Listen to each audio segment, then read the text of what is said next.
Magandang umaga mga katuknangan. Ngayon po narito tayo ulit dito sa Highview Haciendas at nandito po si Ma'am Bane and si Sir Aren. Nagpa-reserve po sila ngayon ng isang unit na Arian dito po sa Highview Haciendas. So tatanungin lang kita Ma'am and Sir na bakit nyo po nagustuhan na mag-acquire dito sa Highview Haciendas? Very accessible siya, tsaka malapit siya sa Clark, sa NLEX, at tsaka sa mga iba't ibang establishment. Okay, ma'am.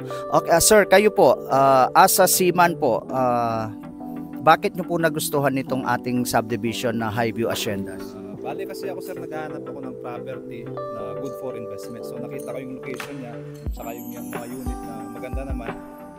Kaya kumuha kami dito for investment. Okay, it is for investment. But sooner or later, titirhan nyo rin, no ma'am? Okay, kanina po medyo umuulan ng malakas, no? So nakita naman po natin na 100% flood free po yung subdivision natin.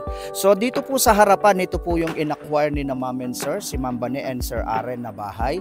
So I think 50% po tapos na siya. So maraming salamat po ma'am sa pagtitiwala. Ano naman pong masasabi nyo sa akin as your sales agent?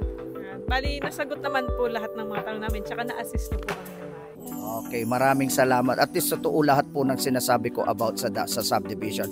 So maraming salamat po Ma'am Vanessa and Sir Aren.